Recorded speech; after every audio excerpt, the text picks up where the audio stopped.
제가 이제 예배를 시작하면서 말씀을 사모하면서 질문을 하나 드리고 싶어요. 집에서 한번 대답을 해보십시오. 어떤 가정이 있었는데 한 가정이 너무나 가난합니다. 새빵살이를 해요. 그리고 남편은 술주정뱅입니다. 술 없이는 살 수 없는 분이에요. 그래서 이분이 이제 술 먹을 돈이 없으면 집에 있는 가구를 갖다 팔아서라도 이제 끊임없이 술을 먹어야 견디는 이런 사람입니다. 이렇게 가난하고 그리고 술 주정뱅이의 술 중독에 그리고 집에 있는 어떤 것을 팔아서라도 술을 사 먹어야 하는 이러한 남편이 있는 가정, 그리고 아내가 있습니다. 아내는 몸이 약해서 결핵으로, 폐결핵으로 치료를 받고 있고 약물 치료를 받고 있고, 그러나 호전이 잘 되지 않는 너무 힘든 상태의 여인, 이런 상태의 여인이 바로 그 집을 지키는 아내입니다. 그런 신랑과 아내 사이에 이미 여러 명의 아이들이 있습니다. 얼마나 힘든 상황입니까? 그런데 이런 상황에서 이 가정의 아내 되시는 분이 또 임신을 했습니다. 아기를 가져요. 아기를 갖고 잉태를 한 거예요. 그래서 이럴 때 어떻게 해야 합니까? 기존에 양육해야 될 아이들도 있고, 남편은 술 중독에 술고래이고, 그리고 가난해서 새빵살이를 하고 있고, 아내는 폐결핵으로 치료를 받아야 되는 이런 상황에서 이제 아이가 또 잉태가 된 겁니다. 어떻게 하면 좋습니까? 여러분의 마음에 탁 드는 생각은 어떤 생각이 듭니까? 그래도 하나님 주신 선물로 알고 믿음으로 인내하면서 잘 키워서 이제 순산을 해야지 하는 이런 마음이 여러분의 마음속에서 쫙 듭니까? 아니면은 아유, 그거 낙태시켜야지, 그거 어떻게 참 이런 마음이 듭니까? 여러분 마음에. 이 가정에서 예배 드리시는 우리 중부가족 한번 생각해 보세요. 아마도 대부분은 나면 안 된다. 그 상태에서는 아이를 낳아서는 안 된다. 아이도 어머니도 그 가정 전체가 이거는 재앙이다, 이렇게 생각하는 마음이 순식간에 들었다면, 안 된다고 했다면 여러분들은 지금 누구를 죽이는 일이냐면은 베토벤을 죽인 것입니다. 여러분, 베토벤의 출생 배경을 보면 그런 가정에서 도저히 객관적으로 보면은 태어나서는 안 되는, 나서는 안 되는 이러한 상황에서 잉태되어 태어난 사람이 베토벤입니다. 베토벤은요, 어릴 때 부모가 죽었죠. 그리고 그는 너무너무 가난했기 때문에 11살 때 극장에서 구걸하면서 그렇게 자기의 생존을 또 추구해야만 했던 소년이었고, 그렇게 어렵게 자랐습니다. 그런데 여러분, 베토벤은 또 어느 일정 시간이 됐을 때 소리도 잃어버렸어요. 듣는 것도 잃어버렸습니다. 그런데 여러분, 이 베토벤의 전기를 보게 되면 베토벤은 이 나이가 들어서 점점 나이가 먹어갈수록 그의 음악 세계는 신앙의 기포가 있었다고 그래요. 점점 더 좋은 작품이다. 근데 상황은 점점 더 안 좋아졌다. 그럼에도 불구하고 아름다운 음악과 아름다운 소리, 아름다운 곡을 만들고 아름다운 음악으로 그의 인생의 결실을 맺었다는 겁니다. 여러분, 고난이 모든 사람의 인생을 망치는 것처럼 보이고 모든 것을 절망으로 끝낼 것처럼 보이지만, 세상의 아름다운 결실은 따지고 보게 되면 고난 속에서 꽃피고 고난 속에서 결실을 맺은 것을 볼 수가 있습니다. 여러분, 더 나아가서 이 하나님의 사람들, 성도는 그 인생 여정이 고난과 함께 고난 속에서 하나님의 은혜를 받는 것을 볼 수가 있습니다. 여러분, 성도에 대해서 정의를 할 때 성도란 어떤 존재냐라고 설명을 할 때 제가 어떻게 말씀을 드립니까?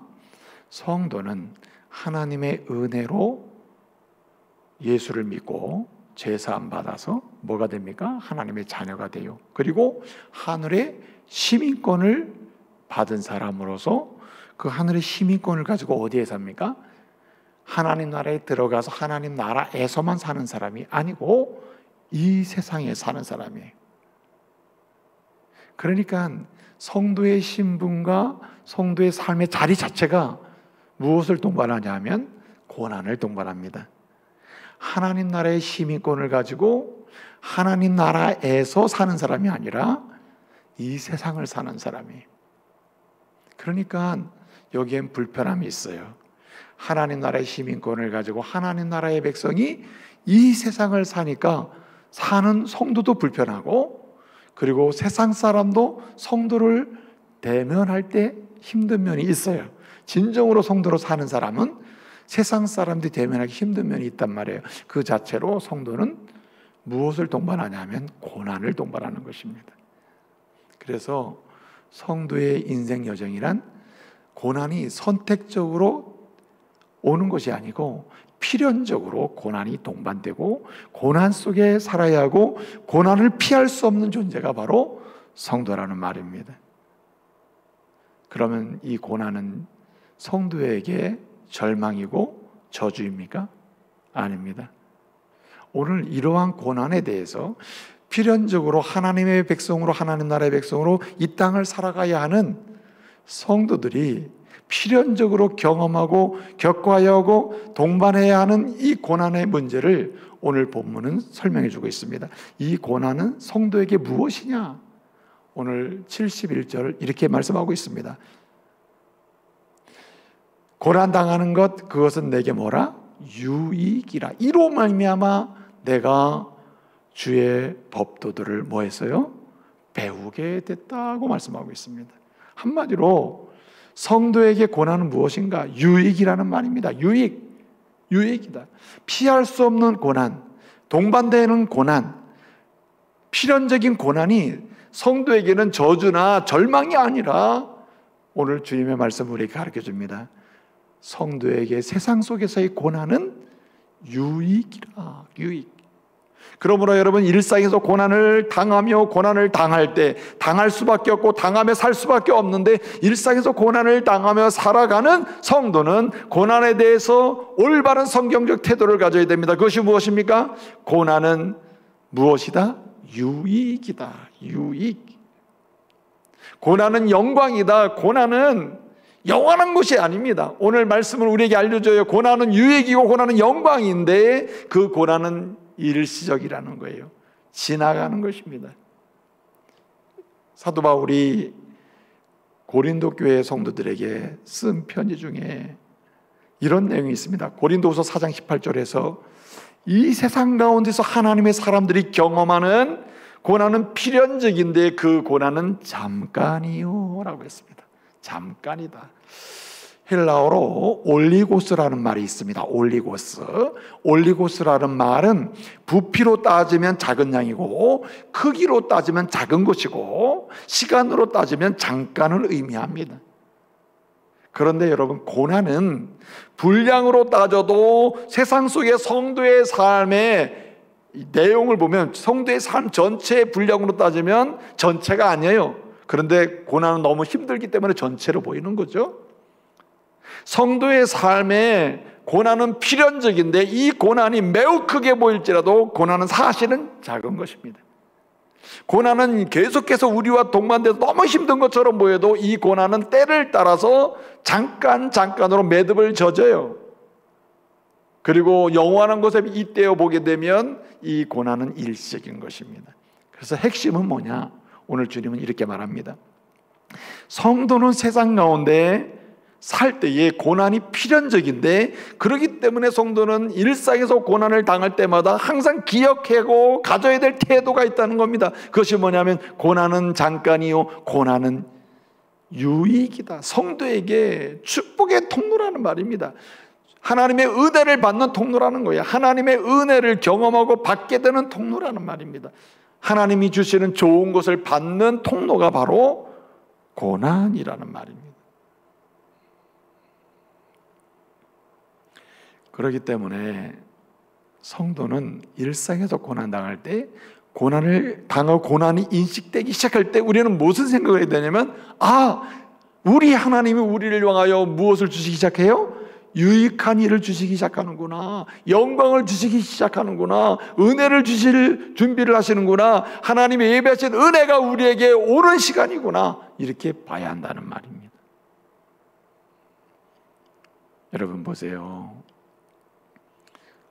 성도를, 하나님의 사람을 하나님이 그냥 두시겠습니까? 하나님의 사람을 하나님께서 방치하시겠습니까? 하나님은 그러신 분이 아닙니다. 하나님은 어떤 분이십니까? 하나님은 좋으신 분이에요. 좋으신 분. 이전에 많이 부른 복음성이 있어요. 좋으신 하나님, 좋으신 하나님, 참 좋으신 나의 하나님.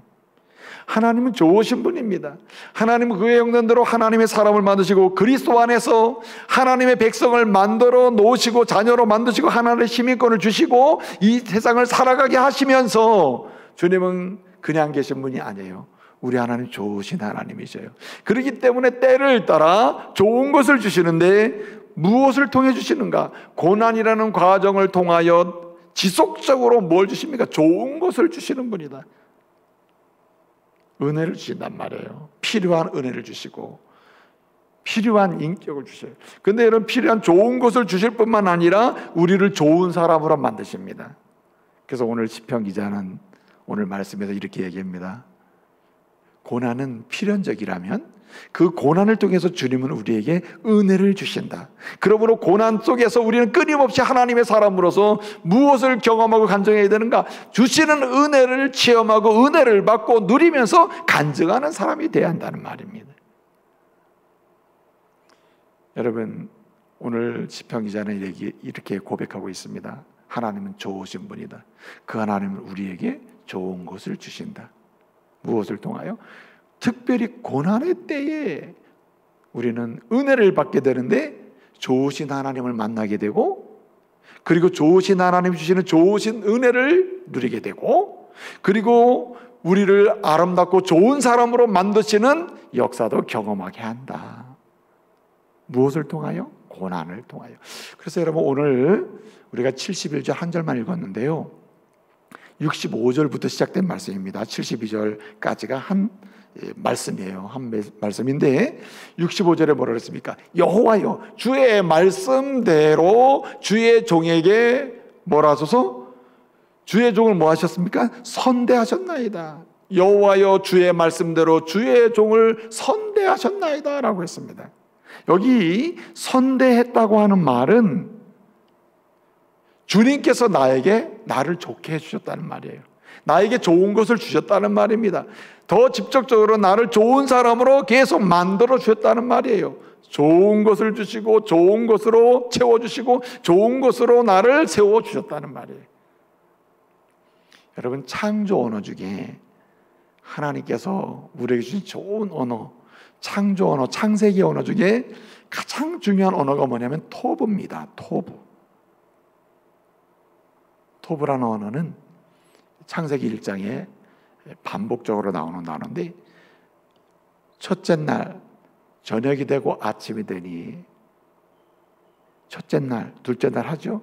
하나님 보시기에 뭐 했더라? 좋았더라 그랬습니다. 하나님 보시기에 좋았더라죠.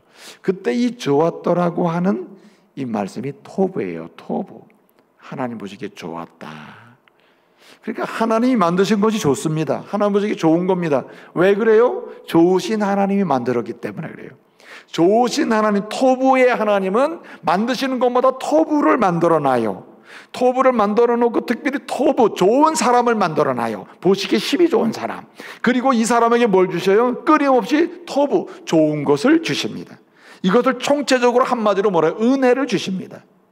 은혜의 하나님은 은혜를 주시고 우리를 은혜의 사람이 되게 하셔요. 근데 여러분, 이 과정이 한마디로 무엇입니까? 고난의 과정이 있다는, 고난을 통하여. 이것을 가장 쉽게 설명을 하면, 우리 은혜의 하나님은 우리에게 은혜를 주시기 위하여 우리 주 예수님을 보내십니다.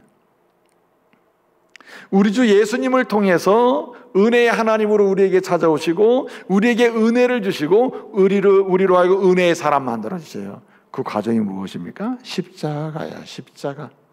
십자가의 고난을 통하여 우리 하나님은 은혜의 하나님으로 찾아오셨고 은혜의 하나님을 만나게 하셨어요. 십자가의 고난을 통해서 우리로 하여금 은혜의 하나님을 만나는 은혜를 주셔요. 좋으신 하나님 만나게 하셨어요. 은혜의 하나님이 우리에게 은혜를 주신 것을 받게 하셨어요.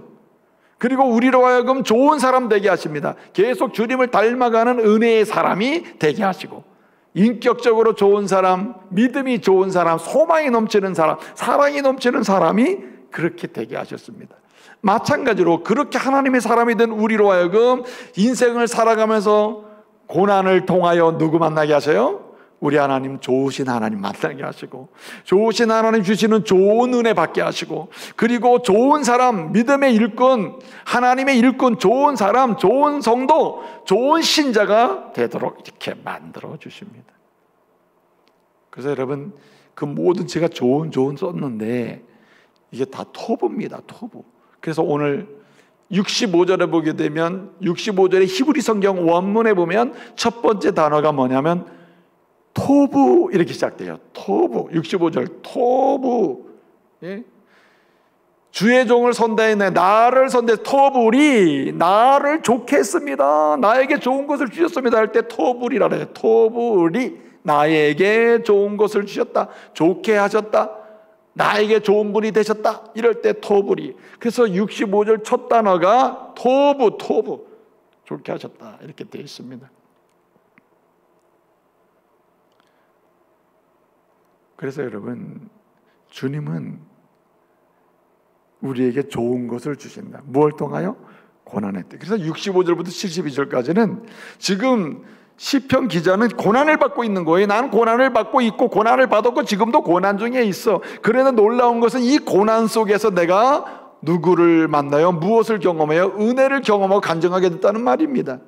어떤 은혜를 받았어요? 먼저 좋으신 하나님을 만나게 됐대요. 오늘 68절을 보게 되면 이렇게 얘기하고 있습니다. 주는 선하사, 68절, 주는 선하사 선을 행하시오니 주의 율례들을 어떻게 해요? 율례들을 나에게 가르치십시오. 나를 가르치, 율례들로 나를 가르쳐달라 그래요. 자, 주는 선하사라고 했어요. 주는 선하사. 고난 중에 주를 만나게 됐는데 주를 만나는 은혜를 입었는데 그 어떤 주님을 만나게 됐냐면 좋으신 주님을 만나게 된 거예요. 그래서 68절에 시작되는 히브리 성경 원 단어가 뭐냐면 토부 아타 돼 있어요. 토부 아타. 예? 토부 아타. 아타는 인칭 대명사입니다. 주를 본문상으로 주님을 대신하는 인칭 대명사 아타가. 그런 주는 뭐하사? 선하십니다. 주는 좋으신 분인데요. 내가 이제서야 알겠습니다. 고난을 받아보니 고난 속에서 내가 주를 만나게 됐어요. 내가 이전에는 몰랐는데 주님처럼 좋은 분이었군요. 주님 정말 좋으신 분입니다. 토부 이렇게 얘기하는 거예요. 그러니까요, 고난 아니면은 그렇게 좋으신 주님을 잘 인지하지 못하고 살 때가 많다. 고난 아니면은 그렇게 사랑스럽고 나를 끝까지 책임주시고 나를 붙들어 주시는 그 주님을 만날 기회를 인지하지 못하는 그 은혜를 체험하지 못하고 살 때가 있다는 거예요. 그런데 고난을 받아보니 고난을 통하여 나는 드디어 하나님은 정말 좋으신 분이구나. 네?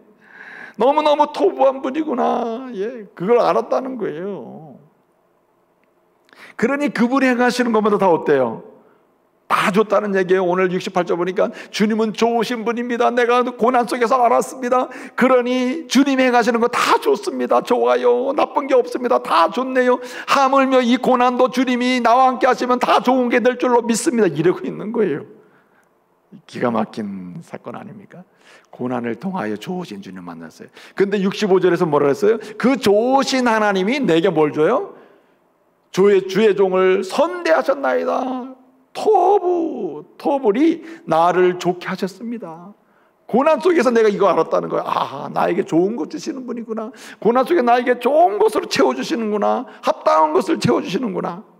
근데 오늘 본문 전체를 놓고 보면요, 그냥 객관적으로 내게 주는 단계를 뛰어넘어서 나 자신을 주님이 어떻게 만들어요? 좋게 만들어요. 인격자로 만들고 일꾼으로 만들고 주님이 쓰실 만한 사람으로 만들어내시고, 뭘 통하여? 고난을 통해서 은혜의 사람, 선한 사람, 쓰임받는 사람, 축복의 통로가 되는 사람으로 그렇게 만들어 가셨다는 말이에요. 뭘 통하여? 고난을 통하여. 사랑하는 성도 여러분, 저와 여러분이 오늘 일상에서 고난을 당하고 있다면, 고난을 당할 때에 우리는 좋으신 하나님을 만나는 은혜를 체험해야 할 줄로 믿습니다. 그 좋으신 하나님이 내게 주시는 좋은 은혜를 받는 은혜를 체험해야 할 줄로 믿습니다. 좋으신 하나님이 좋은 것을 주시면서 내 인격과 믿음과 소망과 사랑으로 하나님께 쓰임받는 아주 귀한 일꾼, 좋은 일꾼으로 만들어주시는 은혜도 체험해야 할 줄로 믿습니다. 그래서 오늘 시편 기자는 그렇게 되고 있다는 거예요. 자, 그러면은 일상에서 고난을 받을 때 우리는 무슨 기회냐? 주님의 은혜 받을 기회다. 은혜의 주님을 만날 기회요. 주신 은혜를 받을 기회요. 그 은혜로 은혜의 사람으로 성장하고, 그리고 은혜의 사람으로 나아갈 기회인데, 그 은혜를 받고 누리고 그 기회를 잃지 아니하고 간증할 수 있는 사람이 되려면 뭐 어떻게 해야 되느냐? 방법이 있을 거 아니에요. 방법은 그 좋으신 하나님이 우리의 손에 들려주신, 직접적으로 우리 손으로 만지고 붙들고 눈으로 볼 수 있고 들고 다니고 볼 수 있도록 만든 좋은 말씀을 붙들 때에 고난 중에 좋으신 하나님 만나고, 고난 중에 좋으신 하나님 주시는 좋은 은혜 받게 되고, 그 은혜로 인해서 좋은 사람, 좋은 일꾼으로 성장하는 은혜를 체험하게 된다는 말입니다. 뭘 붙잡아야 된다는 말이에요? 그 말씀을 붙잡아야 돼요. 좋은 말씀. 그래서 오늘 결론적으로 이렇게 얘기합니다. 72절을 보게 되면 이렇게 얘기해요. 주의 입의 법이 나에게는 어떻게 해요? 천천 금은보다 좋으니다 라고 했어요. 이건 무슨 얘기예요? 고난 중에 내가 약속한, 또 내가 받을 은혜를 받고 누리기를 소원하며 간증하기를 위하여 내가 붙잡고, 또 내가 붙잡은 것은 뭐냐면 주님이 주신 좋은 말씀이라. 좋은 말씀. 여러분, 말씀을 붙들 때, 고난의 때에는 주님을 만나요. 말씀을 붙들 때 주님이 약속하시고 주시고자 하는 은혜를 받게 됩니다. 고난의 때에, 고난 당할 때 말씀을 붙들 때에 나 또한 주님이 주는 은혜로 은혜의 사람으로 성장하게 됩니다. 사람이 성장하게 돼요. 고난을 통하여. 뭘 붙들 때? 말씀을 붙들 때입니다. 오늘 본문 72절에 주의 입의 법이 천천은금보다 나에게 뭐가요? 좋다고 했어요.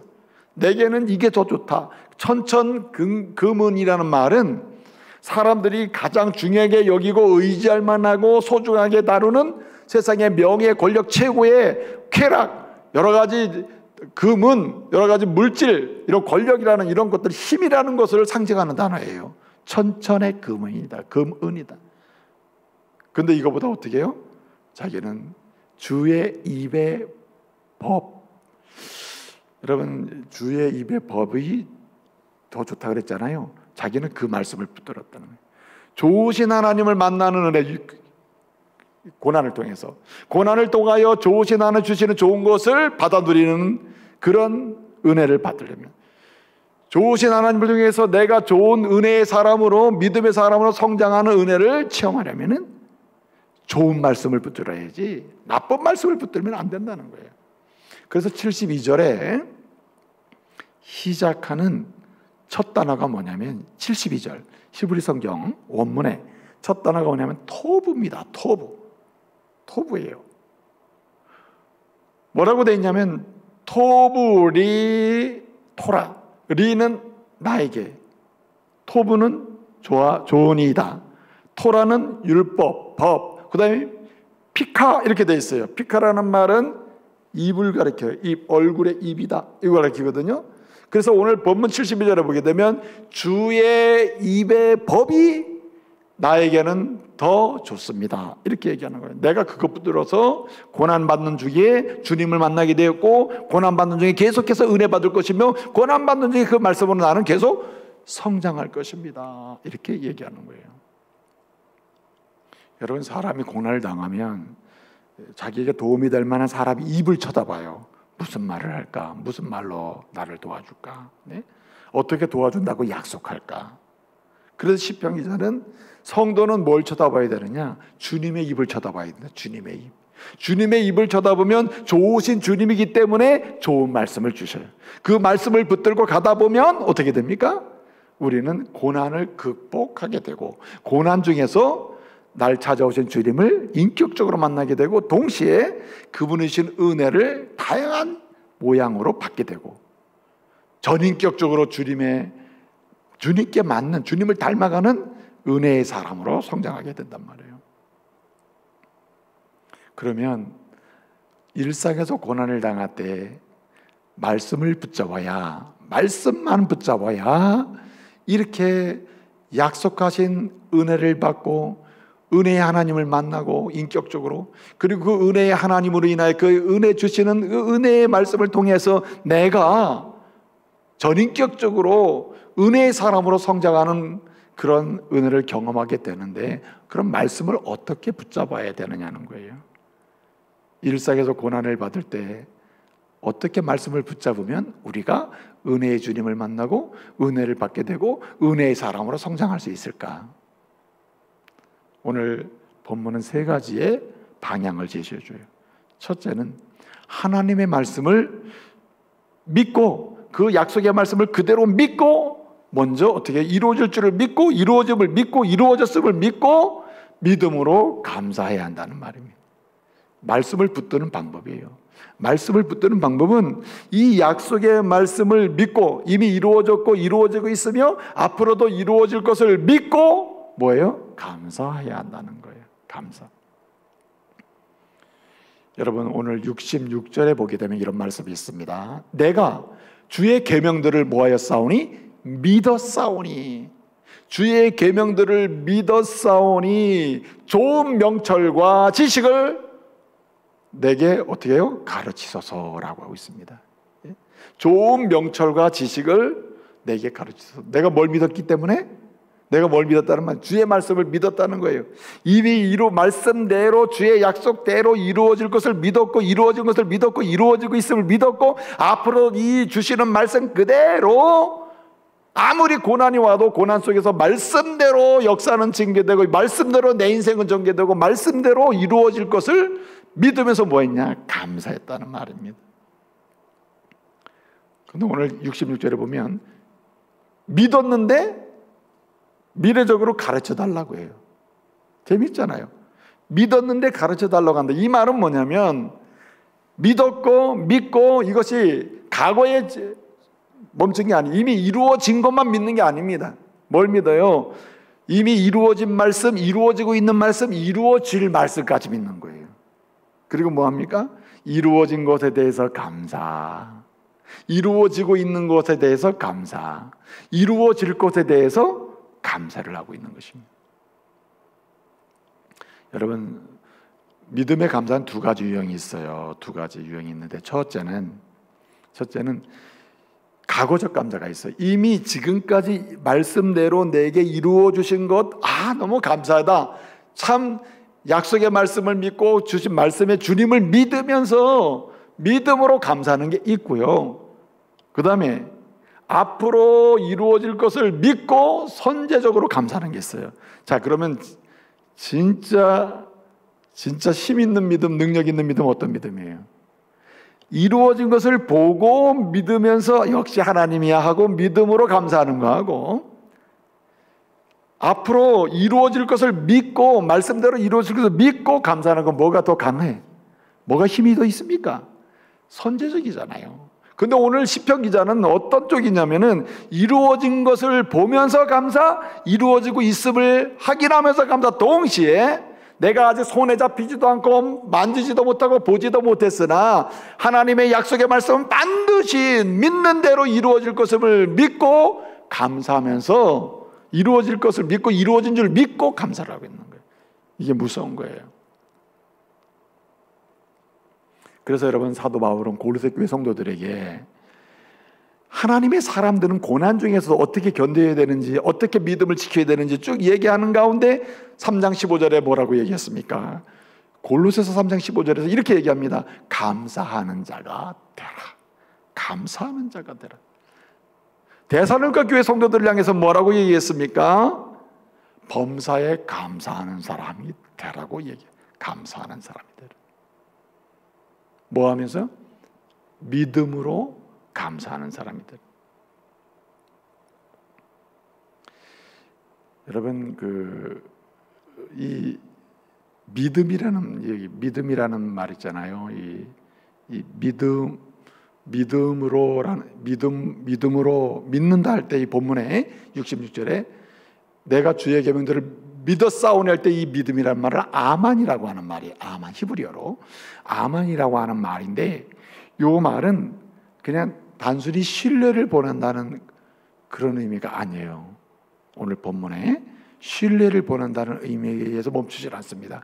신뢰를 하면서 두 번째는 확신을 하고, 그 다음에 세 번째는 어디로 연결되어 있는 거냐면 실천 또는 준행으로 연결된 단어입니다. 아만이라는 말이, 내가 믿어 싸우니라는 말은, 믿어 싸우니, 신뢰에 싸우니라는 말이 아니에요. 나는 신뢰할 뿐만 아니라 확신하고 이것을 내가 어떻게 믿고, 내가 아직 어떻게 이루어질지 모르지만 고난 중에서라도 나는 말씀대로 가겠습니다 하는 것과 똑같아요. 그렇게 얘기하는 거예요.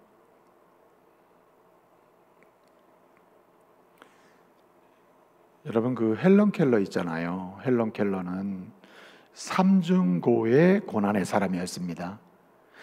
그에게 고난이 닥친다는 말이 의미가 없어요. 그의 일상에서 고난의 때가, 어떤 특정한 때가 온다는 설명이 의미가 없어요. 왜 그러냐면 그의 인생 자체가 고난이에요. 듣지 못하는 고난, 말하지 못하는 고난, 못 보는 고난, 이건 더 이상 고난이 없는 거죠. 그렇잖아요? 못 보고 말하지 못하고 듣지 못하는데 일상에 어떤 특별한 상황이 고난이라고 말할 필요가 있어요? 그 자체가 고난이죠. 그 자체가 고난이란 말이에요. 그런데 이 헬런 켈러가 하는 얘기가 있어요. 내 인생 자체가 고난이에요. 뭐 일상의 때 어떤 특정한 때 고난이 아니고 내 인생 자체가 고난인데, 이 고난 속에서 내가 어떻게 좋으신 하나님을 만나고, 그리고 좋으신 하나님이 내 인생에 물부터 부어주시는 은혜를 받아 누리게 되고, 그리고 나 같은 인생이 어떻게 쓰임받는 인생이요, 그리고 하나님이 귀하게 여기시는 인생이요, 사람들에게 축복의 통로가 되는 그런 인생으로 성장하면서 은혜를 간증하는 사람이 됐냐 말이에요. 그는 얘기하는 거예요. 내가 뭘 붙잡았기 때문에? 하나님의 말씀을 붙잡았기 때문에.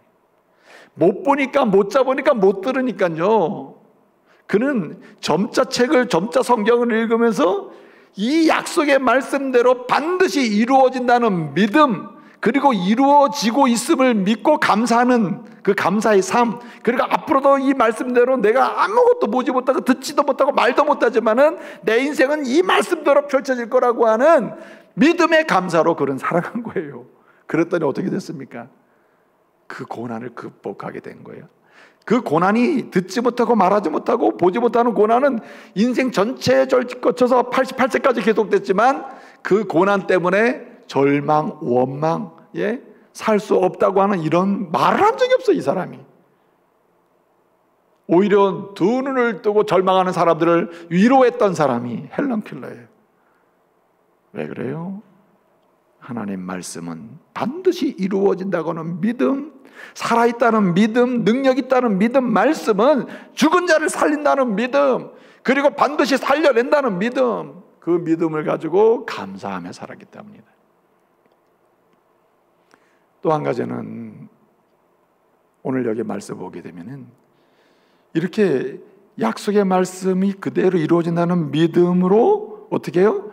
감사하는, 이것이 말씀을 붙드는 것이고, 두 번째는 그 말씀을 붙들고 말씀대로 하나님께 기도하는 가운데, 간구하는 가운데 어떻게 해요? 하나님의 뜻을 배우는 것입니다. 이 고난 속에서 내게 주신 뜻이 무엇일까?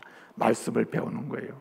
여러분, 고난의 과정을 통과하면서 주님이 주시는 교훈을 깨닫지 못하고 말씀을 통해 주시는 은혜를, 이 진리의 말씀이나 교훈이나 그리고 가르침을 깨닫지 못한다면 그거는 어떻습니까? 주님을 만날 수가 없는 사람, 주님이 주시는 은혜를 받지 못하는 것입니다. 주님의 은혜의 주님을 만나는 것은요, 하나님 말씀을 알수록 주님을 알게 돼요. 여러분, 내가 주님을 더 알기를 원한다면 특별한 행위가 필요한 게 아니에요. 주님 알기를, 좋으신 하나님을 더 만나기를 원한다면, 더 만나는 횟수가 늘어나기를 원한다면 말씀을 통해서 만나는 것입니다. 주님이 주신 은혜를 더 받고 더 누리기를 원하고 말씀의 부여함을 경험하기를 원한다면 그 사람은 하나님의 말씀을 더 가까이 해야 돼요. 더 말씀을 배우기를 힘써야 되는 것입니다. 오늘 66절에 뭐라 했습니까? 내가 주의 계명들을 믿었사오니, 뭐라 했어요? 좋은 명철과 지식을 내게 가르쳐 주십시오. 가르치소서라고 했죠. 그 68절에 뭐라 했습니까? 주는 선하사 주는 선을 행하시오니, 우리에게 어떻게 해요? 주의 율례들로 나를 가르치소서라고 했습니다. 여러분, 여기 가르친다는 말 있잖아요. 가르친다. 요 가르친다는 말이 라마드라고 하는 동사인데, 라마드라고 하는 말은 여러분, 그 목동들이 양이나 소 이렇게 방목을 하면서 이제 소를 치잖아요. 이제 소나 또는 양을 치잖아요. 그때 이렇게 조그만 목동 이렇게 막대기를 들고 소를 몰거든요. 소를 모는 막대기가 있단 말이에요. 양을 모는 막대기. 그 막대기로 모는 상태를 라마드라 그래요. 이렇게 라마드, 이렇게 이렇게 해가지고, 그러면은 뭘 알게 되죠? 이 소나 양이 내가 잘못 가면 뚝뚝 쳐가지고 바르게 가게 한단 말이에요. 그래서 바른 길, 바른 진리, 바른 내용, 바른 신앙, 이것을 가르쳐주고 배우는 것을 뭐냐면 라마드라 그래요.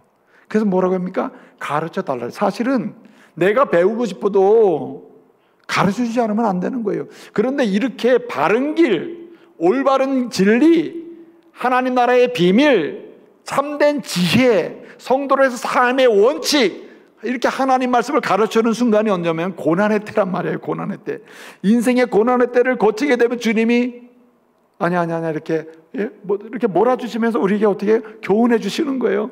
인생 그렇게 하는 게 아니다. 알려주세요. 말씀을 알려준단 말이에요.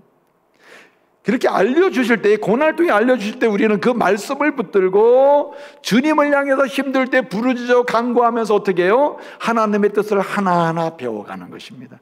그럴 때 어떻게 해요? 말씀을 붙들게 되는 거죠. 그때 은혜를 받게 돼요. 여러분, 이 코로나19 상황에서 은혜 받기 참 좋은 때예요. 이런 때에말로 하나님 말씀을 붙들고 주님께 내 인생의 문제나 오늘의 아픔이나 오늘의 괴로움을 놓고 주님 앞에 부르짖어 기도하는 가운데 주님이 은혜의 막대기로, 여러분 시편 23편에 보면 말씀하잖아요. 주의 막대기와 막대기로 나를 안위하신다. 이렇게 돌보면서 옳은 것, 바른 길, 진리 알려준단 말이에요. 이것을 잘 차근차근 배울 때 우리는 누굴 만나게 됩니까? 야, 주님이 이런 분이구나. 주님이 이렇게 세밀하신 분이구나. 내 인생의 필요를 이렇게 공급하셨구나. 공급하실 분이 확실하구나. 이렇게 알게 된단 말이에요.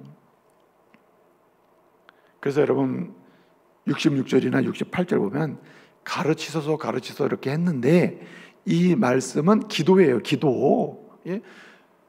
내가 믿었습니다. 그러므로 가르쳐 주세요. 기도하는 거예요. 이거 지금. 근데 여러분 기도하면서 뭐 하는 거예요? 가르쳐 주세요라는 말은 내가 배우겠습니다 하는 거 아니에요? 그래서 기도는 곧 배움의 시작이에요. 그래서 원래 기도는, 부르짖음은 내가 내 이야기를 하는 데서 끝치는 게 아니에요. 원래 내 이야기로 드릴 때는 쉼표를 찍어야 돼요. 기도는 내가 주님 이렇게 해주세요, 내 상황이 이렇게 고난입니다라고 말씀드릴 때고, 말씀을 드리고 나면 마침표를 절대 찍으면 안 돼요. 거기에 순표를 찍어야 돼요. 그리고 나면 누가 이게 시작되죠? 누구의 이야기가? 주님의 이야기가 시작돼요. 그리고 나는 배우기 시작하는 것입니다.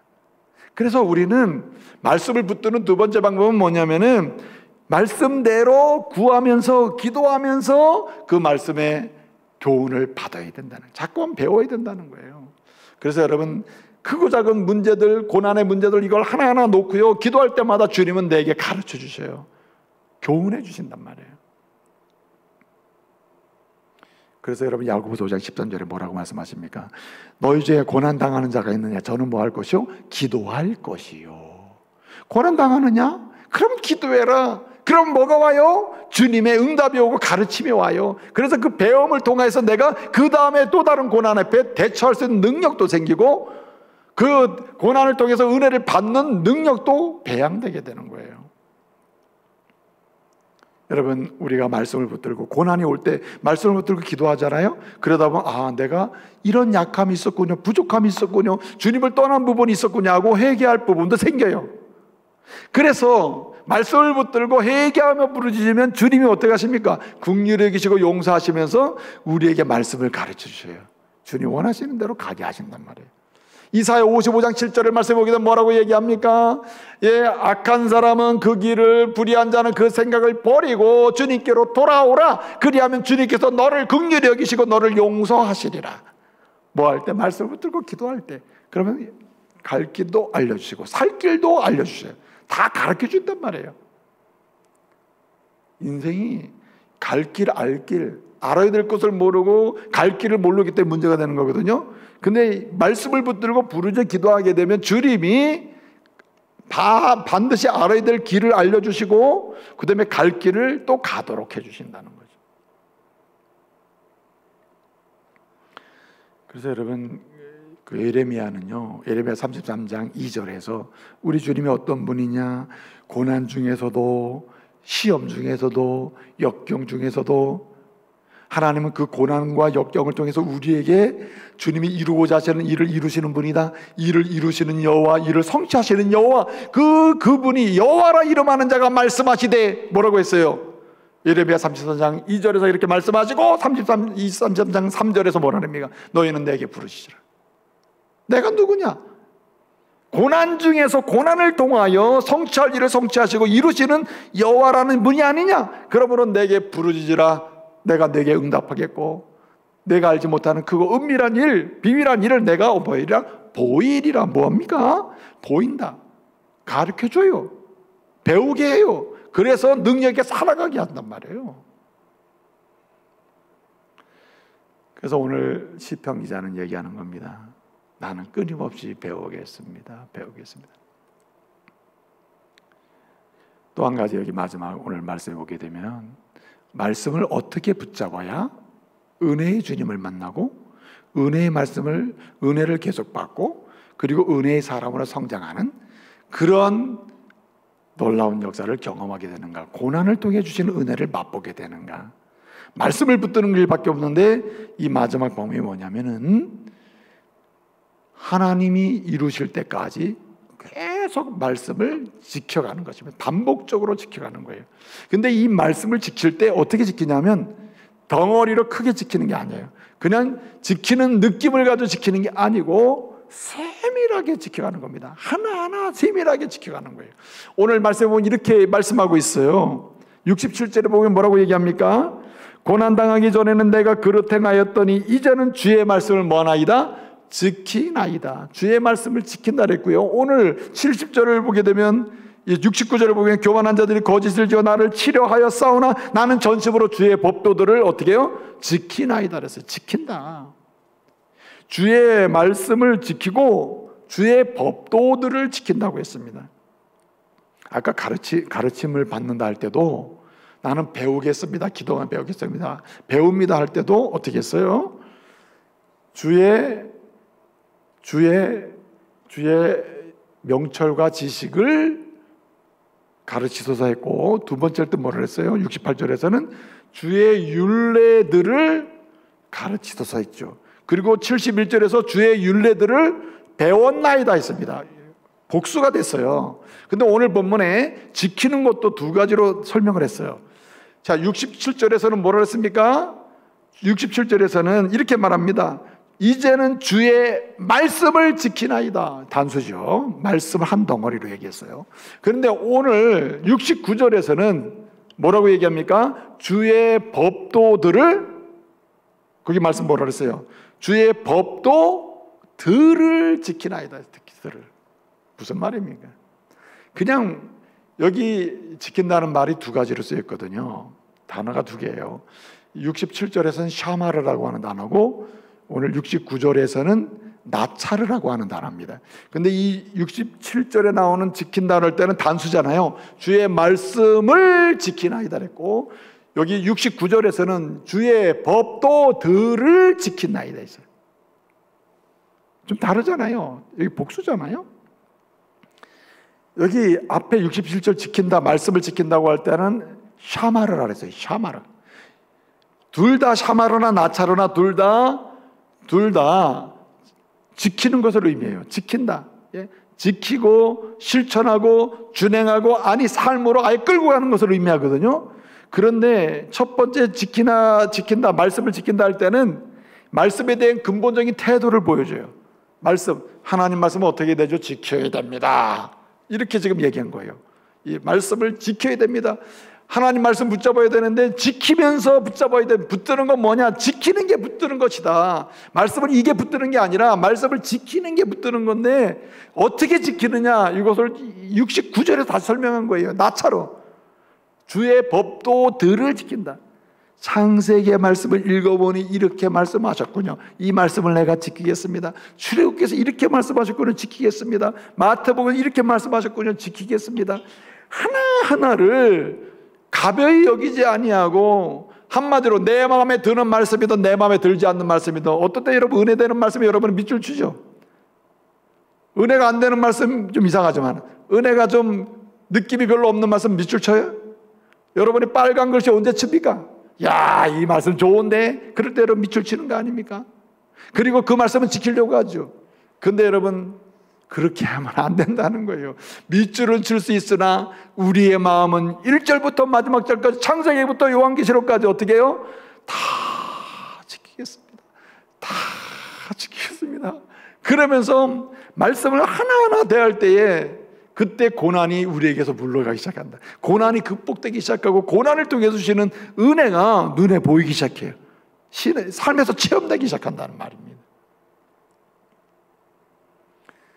그래서 여러분 여기 지킨다는 이 말씀 있잖아요. 이 말씀을 지킨다는 것은 어떤 의미도 있냐면은 내가 말씀을 생활하는 것도 있지만 말씀이 모욕당하는 시대에, 교회가 모욕당하는 시대에 내가 생명을 바쳐서 이 말씀을 뭐예요? 파수한다는 의미도 있어요. 파수한다. 그래서 여러분 구약성경에서 파수꾼, 수호자, 보호자 할 때 쓰는 단어가 나차르, 샤마르 이런 단어가 쓰입니다. 똑같은 말이 지킨다는 말로 쓰이지만은 내가 말씀을 행한다는 의미도 있지만은 내가 말씀을 보존한다는 의미도 있어요. 여러분 요즘은 세상이 교회를 비웃는 시대예요. 하나님 말씀을 비웃는 시대예요. 하나님을 비웃는 시대가 됐습니다. 이렇게 비웃는 시대에 모른 척하고 사는 성도가 돼서는 안 된다는 거예요. 성도는 어떻습니까? 거룩한 분노를 통하여 하나님 말씀을 비웃는 시대에 하나님 말씀만이 진리이고 하나님은 살아계신 분임을 증언하면서 내 생명을 다해서라도 나는 하나님을 지키고 교회를 지키고 진리를 지키고 내가 진리를 지키고 내가 진리를 먼저 행하는 사람이 되겠다고 하는 이런 지킴 속에서 무엇입니까? 고난이 와도 고난 속에 주님을 만나고, 그렇게 고난을 지켜낼 때에 극복해 나갈 때 주님은 고난 속에서 내게 은혜를 주신다. 또 그런 가운데 내가 어떻게 해요? 신앙이 성장해요. 하나님의 사람으로 성장한다는 말입니다. 이제 말씀을 마치겠습니다. 일상에서 고난을 당할 때 오직 우리가 붙잡아야 될 것은 말씀밖에 없음을 기억하시기 바랍니다. 말씀을 붙잡을 때 누굴 만나요? 좋으신 하나님 만나요. 말씀을 붙잡을 때 좋으신 하나님이 주시는 좋은 것들을 받게 돼요. 말씀을 붙잡을 때에 내 자신이 좋은 믿음의 사람이여 일꾼으로 성장하는 은혜를 받게 돼요. 말씀을 붙잡기를 바랍니다. 요즘처럼 코로나19 상황에서는요, 정말 말씀을 붙잡아야 돼요. 말씀을 붙들고 깊이 들어가야 돼요.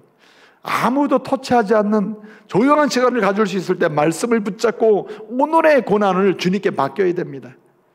이루어질 것을 믿고 감사하면서 말씀을 붙들고, 이 말씀을 붙들고 주님께 부르짖어 간구하고 아픔을 주님께 기도하면서 우리가 주님의 뜻을 구하고 배우면서 일상에서 매일매일의 삶에서 주의 말씀을 행하고 또 하나님의 교회와 진리의 말씀 파수하면서 가고 잘 때 주님은 만나 주실 줄로 믿습니다. 주님은 우리에게 좋은 것을 주셔서 고난을 극복하게 하실 줄로 믿습니다. 이 시대에 쓰실 사람을 찾는 주님 앞에서 쓰임받는 은혜로운 사람으로 성장하게 될 줄로 믿습니다. 고난은 하나님의 심부름꾼이에요. 비처는 그런 얘기를 했어요. 성도에게 고난은 뭐냐? 하나님의 심부름꾼이다. 무슨 심부름꾼이냐? 좋으신 하나님을 만나게 하는 심부름꾼, 좋으신 하나님이 주시는 좋은 선물을 전달하는 심부름꾼, 그리고 아예 고난을 받는 그 사람이 하나님의 은혜로운 사람이 되도록 만드는 심부름꾼이 고난이다, 이렇게 얘기를 했어요. 여러분, 이렇게 우리가 고난을 당할 때 말씀을 붙들고 나가게 되면요, 나도 모르게 가정이든 교회든 삶의 현장에서 그리스도의 향기가 될 것입니다. 그리스도의 향기가 돼요. 여러분, 이 발칸 산맥이 있는데요, 한때에 향수 있죠, 향수. 이 세상에서 최고의 향수를 치던 것이 뭐냐면 발칸 산맥에서 나오는 장미향수였습니다. 장미향수. 그런데 이 장미향수를 만들면 어떻게 만드냐면은, 발칸 산맥에 가면은 그 장미가 있는데 그 장미꽃을 따서 만드는 거 아니에요? 그런데 장미꽃을 언제 따느냐면은 밤 12시에서 2시 사이에 딴답니다. 이때의 장미꽃이 최고의 향기를 내뿜는데요, 그렇기 때문에 그 한밤중에 극한 어둠 속에서 그 꽃을 따서 만들어져서 최고의 향수가 나오는데 바로 그게 발칸 산맥의 장미향수라는 거예요. 한밤중, 이것은 고난의 대표적인 상징 아닙니까? 우리가 읽지는 않았는데요, 시편 119편 62절을 보면은 이런 말씀이 있습니다. 밤중에, 한밤중에 내가 일어나서 주님께 감사하고 주님께 기도하고 주님의 말씀을 배우고 주님의 말씀대로 힘써 지키겠습니다 하는 표현이 나와요. 한밤중에. 한밤중의 의미가 뭐예요? 고난이라. 고난의 때에 절망하지 않고, 고난의 때에 피하지 않고, 고난 앞에서 무너지지 아니하고 하나님 말씀을 붙들고 자기는 그렇게 가겠다는 거죠. 여러분, 이 시대에 최고의 그리스도의 향기로서의 향수가 돼야 하는데 방식은 고난을 피하지 않고 말씀을 붙들고 고난을 이겨내는 것입니다. 그때 주님을 만나게 될 것이고 주님의 은혜를 주실 것이고 받게 될 것이고 우리는 은혜의 사람으로 세워지게 될 것입니다. 이런 은혜가 있기를 말씀으로 축복합니다. 기도하겠습니다. 은혜로우신 아버지 하나님, 주님의 은혜입니다. 오늘 이 시대는 고난의 때입니다. 일상에서 고난을 당할 때 우리가 애매한 세상의 권력을 붙잡기도 하고 애매한 세상의 명예를 붙잡기도 하고 힘없는 세상의 어떤 것을 붙들고 고난을 극복해 보려고 한 적이 한두 번이 아닙니다. 주님, 오늘 시편 기자의 고백대로 고난의 때에 은혜의 주님을 만나고 은혜의 주님이 주시는 은혜를 경험하고 은혜의 사람으로 세워지는 능력을 경험하기 위하여 우리 또한 하나님의 말씀을 붙들게 하여 주시옵소서.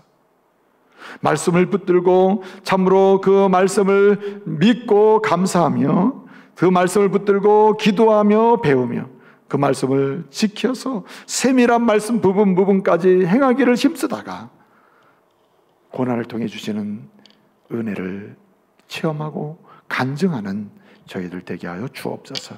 예수님의 이름으로 기도합니다. 아멘.